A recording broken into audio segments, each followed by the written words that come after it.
За сайн байцгаана уу? Энэ өдрийн мэндийг хүргэе. Та бүхэнтэйгээ цоо шинхэн арьс ажиллагааныхаа бичлэгээр уулзж байгаадаа түлэн их баяртай байна. Энэ удаагийн бичлэг маань миний ажлын өрөөнөөс хурж ийн 3 клиенттай байсан. Өнөөдөр ажиллаа дуусгаж байгаа та бүхэнтэйгээ уулзж байна. За энэ удаагийн бичлэгээрээ би та бүхэнтэй маш энгийн ойлгомжтой тэгтээ маш үр дүнтэй glowy skin tips эстетичний зүгээс хүргэх гэж байна. Өмнөх бичлэгүүдээрээ болохоор би за хэрэгжилж үзсэн сэтгэгдэл, за найрлага юм байдгийм байна, энийг ингэ хэрэгтэй юм байна гэсэн цэвэр дур хүсэлтэй сонирхогчийн зүгээс зөвлөгөө мэдээллүүдийг хүргэдэг байсан бол энэ удаадаа мэрэгжлийн хүний зүгээс эстетичийн хүний зүгээс glowy гоё гэрэлзэн арсны 5 зөвлөмжийг хүргэж байна. За glowy skin tips. Би энэ бичлэгийг хийхээс өмнө бодчихсон байхгүй. За glowy skin tipsтэй 5 зөвлөмж гэхээр ерөөсөө энэ дээр 1-р, 2-р, 3-р гэсэн юм байхгүй.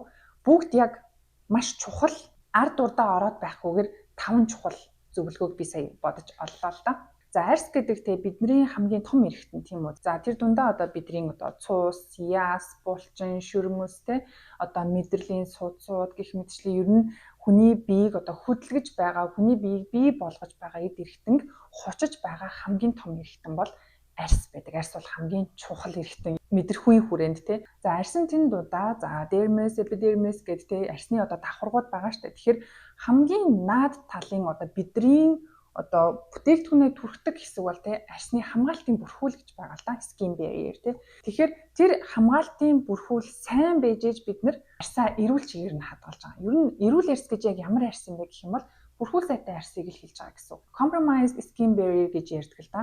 Арьсны хамгаалтын давхарга нь алдагдсан, тийм нэмгэрсэн, эмзэгшсэн, улайцсан тийм арьс өөрөө эрүүл биш арьс болоод ирж байгаа. Тэгэхээр тийм арьс өөрөө бактери хүлээж авах чадвар нь өндөрсөөд ирнэ. За зөвхөн нүүр батга гэлтгүү хурууны өндгнүүд жоох хүүхдийг тэгдэг штэ, хурууны өндг нь хуулраад нэмгэрсэн байгаа хүүхэд энэ тэнд ингээд бактери вирус ингээд хүрээд явждаг. Тэгээд амархан өвчлөдөг гих мэдчлэнгээр арьс чинь өөрөө бактериас хамгаалж байгаа биднийг эрүүл байлгаж байгаа зүйл хэвгүй. Тэгэхээр нүүрэн дээр бодоод үзэхээр нөгөө нэмгэрсэн байгаа барьер нэмгэрсэн байгаа арьсны хамгаалтын давхарга маань маш тийм эмзэг болсон байгаа үед бид нэр бактерийг маш их хүлээж авдаг болдог гэсэн үг. Тэгээ энэ нь өөрөө цаашлаа батгашилт болох нь байна, маш их эмзэгшилт болох нь байна, улайлт болох нь байна, өвчлөө үүсэх таатай нөхцөл болоод ирдэг байхгүй. Тэгэхээр нэгдүгээр зөвлөгөө нь skin barrier support хийх арьсны хамгаалтын давхаргыг дэмжих, төлжүүлэх, нөхөн төлжүүлэх, хамгаалах нэг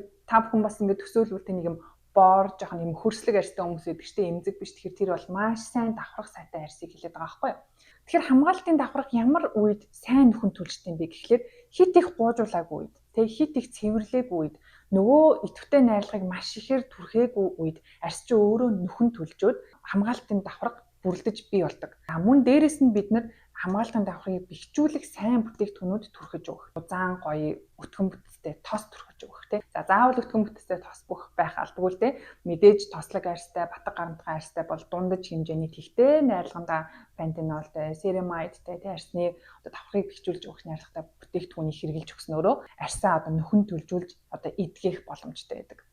За ингэсэн байгаа арьстай маш гоё эрүүл хамгаалтын давхарга нь тийм бэхжсэн тийм эмзэг биш арьс өөрөө л гүлийгөөл толигоол гоё эрүүл байгаад ирдэг. За тэгэнгუთ нөгөө хамгаалтын давхарга муу нэмгэрсэн байгаа маш их хуурайшилттай байгаа эмзэгшилттэй байгаа тэр арьс чинь өөрөө илүү их тийм наранд гэмтэмтгий болоод ирдэг. Гэмтэх магадлал өндөр. Гадаа гараад явхад хамгаалтын бүрхүүл сайтай, жоохон хөрслөг бор арьстай хүмүүс яагаад амархан түлэгддэггүй вэ? Энэ тэр чинь тэд нар чинь нөгөө өөрсдөөсөө пигмент сайтай байгаад байгаа байхгүй нөгөө арьсаа хамгаалах чадвар сайтай эмзэгшилттэй маш их хамгаалтын давхарга муу хүмүүс наранд илүү өртөмтгий, илүү эмзэг, илүү түлэгддэг. За тэгээ нөгөө илүү санс бот үүснэ, хавдар үүсэх магадлал өндөр. За тэгээд өвчлөө үүсэх магадлал өндөр болоод байдаг. Тийм учраас нарны хамгаалтыг маш сайн авах хэрэгтэй. Энэ нь ингээд 2 дугаар зөвлөгөө болж өгч байна. Нарны хамгаалтаа маш сайн хийх. За нарны тосыг бид нар түрхдэг тийм үү? За харьцангуй бүр нэг үе бодвол маш сайн нарны тос түрхдэг болсон. Өглөө ядчил нарны тосоо түрхээ гарчдаг Тэгтээ нарны тосыг түрхлээ. За дээдэлтэй 3 цаг. За 4 цаг л барих юм да. SPF 50 тийм ээ. Бидний түрхэж хэрэгэлдэг гадуур байгаа маркет дээр байгаа нарны тоснууд, эстерик салбарт байгаа нарны тоснууд ч гэсэн яг л чадварын хувьд бол ойролцоо хамгийн дээд талдаа 4 цаг л барьж байгаа. Тэгэхээр тэрнээс цаашаа бид нар нарны тосоо дахиж apply хийхэд тий шаардлагатай болно. Нарны хамгаалалт муутай байгаа арьс өөр мэддэгдээд ирдэг байхгүй. Жохон халууд үгээд ирдэг. Тэгэхээр та гадуур явж байгаад тий халууд үгээд ирвэл миний нарны тос ер нь жоохон буураад ирж шүү. Тий нарны хамгаалалт буураад ирж шүү гэд дахиад нарны тосоо түрхэх хэрэгтэй байх нь. Бас physical маягаар нарнаас хамгаалж болно тий малгай өмсөх. Маш сайн одоо хамгаалахтай. За тэгээд миний цүнхэнд бол одоо дэвүүр явж идэг. Фан малгайгаа орхисон байгаа тохиолдолд дэвүүрээ гаргаж ирээд ядчил дэлгүүрээс машины хооронд явхад маш их нар туссан байгаа. Дэвүүрээрээ ингээд нүрээ хамгаалах ч юм уу тий. За маш том гоё юм сарвчийг ингээд эвхээд ингээд жижигхэн болгоод цүнхэн дотроо бас хийчих тохиолдол байгаа. Сарвчаа гаргаж ирээд зүгчих ч юм уу тий. Тэгэхээр яг тийм direct одоо тийм тусч байгаа нарнаас бид нар яаж иж агаад нарны тусаар болон physical тийм хамгаалтыг бид нар авч явах шаардлагатай. За, коллагены нийлэгдэл гэж та бүхэн мэдж байгаа шүү дээ. За, бид нар 25 нас хүрлээ, 25-аас дээшээ наслаа. Коллагены нийлэгдэлтэй алдаад ихэрдэг гээл те. Одоо үрчлээ одоо баг жоохон нэмэгддэг, арьс жоохон суулардаг, өмнөх шигээ юм чанга байхаа болдог гэдэг. Энэ бол зүгээр байгалийн жам байхгүй юу? Инглигээд те сэтгэл санаагаар унаад авах ямар ч шаардлага байхгүй. Энэ бол угаасаа бид нар өгшөрж байгаа одоо тий өдөр тутамдаа сайхан амьдралаа мэдрээд амьдарч байгааг л дохио шүү дээ тий. Энэнд болохоор бид нар нэмэлтээр коллаген уух уу, яаж коллаген нөхөх үү гэл тий. За тэгэнгუთ коллагентэй тослог, паудерлог, маш олон коллаген стик гэн тий зөндөө олон одоо бүтээгдэхүүнүүд ингэ гарсан байдаг шүү дээ. Тэгэхдээ за яг lymphatic drainage массажист болсон хүний хувьд тий бакал массаж хийдэг. Би энэ орон дээрээ бакал массаж би өдөрт дор хаяж 2-ыг хийж байгаа. За лифтинг массаж хийж байгаа. Дөнгөж сая ихэд би бакал массаж болон лифтинг массаж, холимог массаж 100 минутынхаа массажийг хийгээд хүнээ ингээ гаргачаад байж юм. Тэгэхээр массажист хүний хувьд тусгай тренинг одоо хийж байгаа хгүй. Намайг трейн хийсэн хүн маань орос хүн байгаа л та. Тэгэхээр бидний хооронд ямар одоо яриа өрнөдөг вэ гэхлээр ерөөсөө хүний хамгийн сайн коллагенийг те коллагенийг буст хийдэг зүйл чинь хүний өөрийн цус юм байна гэдэг ойлголт байхгүй.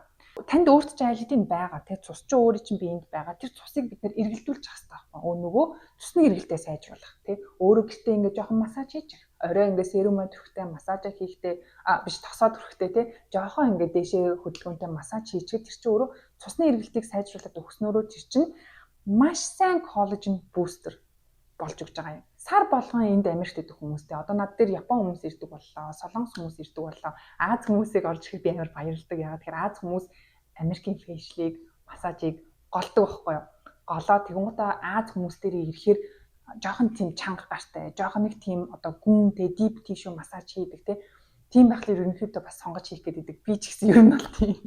Тэгээд яагаад энэ хүмүүс сар болгон орж ирээ массаж хийгээд байгаа юм бэ? Үнэтэй массажийг яагаад сар болгон хийгээд байгаа юм бэ гэдэг чинь учиртай байхгүй юу? Одоо бид нэр хөвгшөрхийн хэрээр нас ахихын хэрээр 3 яг цэг дээр хонхорхоо үсэд эхэлдэг. Нүдний доор smile line тэгээ jaw area.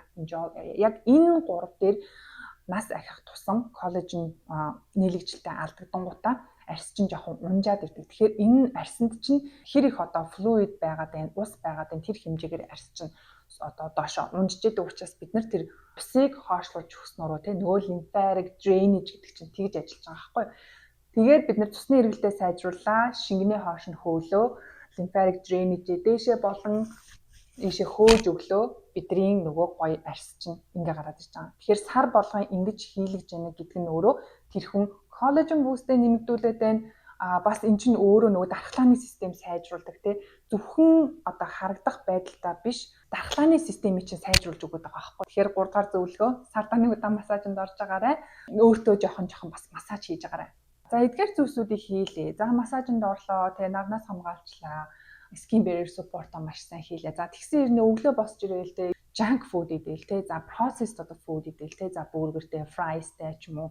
За тэгэл газтай ундаа уугаал арьсанд одоо тэр одоо хоолыг идээд аль ямар шимт хижээл арьсанд очих вэ гэж та нэг бодоод үзээрэй зүгээр идж байгаа хоол одоо миний энэ идж байгаа хоолноос юу н одоо арьсанд маань шимт хижээл болж очих юм болоо гэж бодоод үзэх юм бол бодоод юм олдохгүй байвал арьсанд муул гэсэн үг байхгүй юу? Арьсандаа идэх болгондоо бид нэр шимт хижээлтэй хоол хүмүүс идчих хэвээр. Тэгснээрээ бид нар нөгөө бидний яриад байдаг омега 3 бидний яриад байдаг нөгөө коллаген нэмэлтээр суплемент нөгөө уугаад байдаг шүү дээ. Тэдний чинь бид нар хоолороо уг нь авч явах хэвээр байхгүй юу?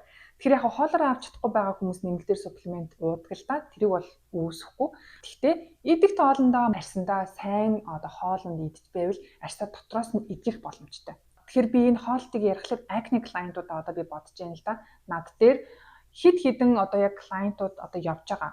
Өмнө нь энэ арьстай ирсэн ингэ зургийг ингээ авцсан тий. За тэгээд дунд нь миний санал болгодог бүтээгдэхүүнийг эндээс аваад хэрэглэж байгаа юм. За миний acne facial-ыг энд авж байгаа юм. За тэгээд ирэх болгонд нь зураг аваад хооронд нь харьцуулаад явдаг байхгүй. Өөртөө нөгөө сайн ярилцчихэд үр дүнгийн постлдог учраас одоохондоо нөгөө харахандаа зөвшөөрөл аваагүй байгаа учраас нөгөө пост хийж чадахгүй яваад байгаа болохоос биш яг acne client-ууд маань бол тгээ явж байгаа. Миний одоо acne expert болсон сургалтын дээр мань болохоор 85 хуудас юм өгдөг байхгүй. Батганы би бүр хараад заастаа би дуртай юмдаа л гэж бодсон. За үнэхээр бүр юм залхмаар гэх юм уу те 85 хуудас тэр чигтээ батганы талаар юм ингээд ханд аваад ингээд өгдөг байхгүй. Тэрний за 8 дугаар хуудсан дээр нэг хоол байждаг юм. Тэгээ тэр хоолыг би ингээд уншиж агаад клиентуудаа за ийм хоолноос татгалзсан ийм хүнсийг иднэ. Энийг ингэж идээрээ уугаарай гэд ингээд заагаад өгдөг байхгүй хоолны. Тэнгууд клиентууд маань орж ирлээ. Би өстэй хэлснээр чинь тийм хоолнуудыг ицсэн. Тэгэд амар айтайхан байгаа. Тэнгууд инфламашн буугаад ирдэг. Нөгөө үрвсэл нь буурсан гэдэг. Cystic хацарны нөгөө inflamed acne байдаг ш. Тэр нь ингээ буугаад ирсэн. Тэнгууд юм хөөрхөн шүмбисэн цагаан батгамууд болсон. Тэрийг extract ихтэй амар амархан бохгүй. Extract-ийг гаргалаад treatment-ийг хийлээ амар гоё. Inflammation байгаа тохиолдолд батгыг эмчлэхэд амар хэцүү. Тэрийг шахаж болохгүй тий. Шахлаа цус гарлаа. Ямар ч үр дүнгүй. Тэнгууд ямар нэгэн facial энэ төр хийлээ тий. Ерөөсөө үр дүнгүй. Би энд ерөөсөө тэр inflammation-ыг бууруулах, cool down хийх, тайвшруулах эмчилгээ хийхээс өөр ямар ч арга байдгүй байхгүй. Тэгэнгүүт дараа сард нь те би ийм хоол идсэн тэгээд нэрний төрсөн өдөр болоод эмээ төрсөн өдөр болоод те найз нөхдөй маань ийм болоод гэд ороод ирэнгүүт өрсцөө ороод ирдэг. Тэгэхээр нөгөө буруу хоолт чинь нөгөө processed food чинь те нөгөө бидний идэж болохгүй гэдэг нөгөө чихэр artificial нөгөө маш их одоо чихэртэй тэр хоолнууд энэ төр те дотор гидсээ чинь сүрүүлээд байгаа байхгүй. Нөгөө дотор гидсний чинь өрөвсөл чинь арьсан дээр чинь өрөвсөл болж гарч ирээд байгаа байхгүй. Тэгэхээр бид нүүрэн дээрээ улаалттай том cystic acne гардаг л бол дотор гидсэндээ анхаарахаас өөр ямар ч арга байхгүй. Тэгэхээр дөрөвдүгээрт нь дотор гидсэндээ анхаарад тийм өрөвслийн эсрэг anti-inflammatory тийм хоолнууд идвэл маш их цогцолтой. Хамгийн сүүлд нь 5 дугаарт арьс арчилгааныхаа бүтээгдэхүүнийг зөв сонгож хэрэглэх. За энийг би хамгийн түрүүнд ярьдаг гэсэн дээ. Арьс арчилгааны бүтээгдэхүүн тэр гэж ярьдаг гэсэн бол одоо энэ удаад хамгийн сүүлд оруулж байна. Арьс арчилгааны бүтээгдэхүүн нөлөөлнө тий. Тэгтээ өмнөх одоо юу гэдэг скин барьерээ төлжүүлээгүй тий. Коллаген одоо цусны эргэлтээ сайжруулаагүй тий. Нарнаас хамгаалаагүй, дотроос анхаараагүй тийм арьсан дээр 1000 арьс арчилгааны бүтээгдэхүүн хэрэглээд ажиллахгүй байхгүй нөгөө үр дүнгээ харуулахгүй байхгүй. Тэгэхээр тийм учраас би арьс арчилгааны бүтээгдэхүүнийг хамгийн сүүлд нь оруулчлаа. Бид нар өнөөдөр хэрэглээд маргааш нь үр дүн хардаг бүтээгдэхүүнүүд зөндөө байдаг. Энэ нь яагаад нөлөөлж байгаа вэ гэхлээр тэр бүтээгдэхүүн бас сайн дач биш л дээ. Таны арьсан тохирсон бүтээгдэхүүн байгаа байхгүй юу? Тохирсон бүтээгдэхүүн байгаа учраас өрөөнд хэрэглэж унтлаа маргааш нь босч ирэнгүүт нэг гоё глоуи болсон, нэг гоё тайвширсан, улаалтан дарагдсан тий. Батга ингээ байсан бол батга нь гайгүй болсон тий. Тэгэхээр энэ нь өөрөө та өөртөө тохирсон бүтээгдэхүүнийг хэрэглэсний л дохио. Тэгэхээр өөрийнхөө яг арьсны төрөл болон асуудал тохирсон бүтээгдэхүүнийг олж хэрэглэн гэдэг бол бас нэлээд төвөгтэй байдаг тий. Тэгэхээр үнэхээр та өөрөө сонгож чадахгүй тий хэрэгжилж чадахгүй байгаа бол тий мэрэгжлийн хүнд хандаж болно.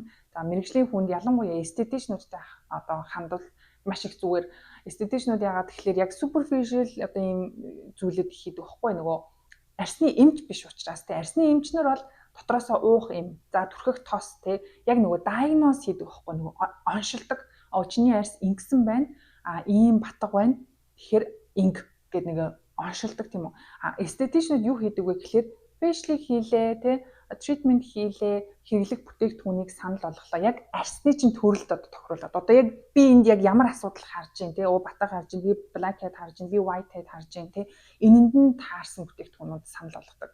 За нөгөөтэйг өөр за эмзэг арьстай бол тий маш одоо болгоомжтой зөөлөн эмзэг арьсан зориулсан бүтээгдэхүүнөө сонгоод хэрэглээ тий тослог арьстай байх юм ба за тослог арьсанд бол илүүтэйгээр тийм hydration илүү тийм юу байдаг одоо түлхүүр одоо арчилгаа байдаг тийм учраас усан сууртай хөнгөн тий ер нь бол тослог арьс ус дутагдаад hydration дутаад эхлэхээрээ л илүү их тослог ялгаруулаад эхэлдэг. Тэгэхээр сайн үний чигээр хангаж өгч яхах нь чухал.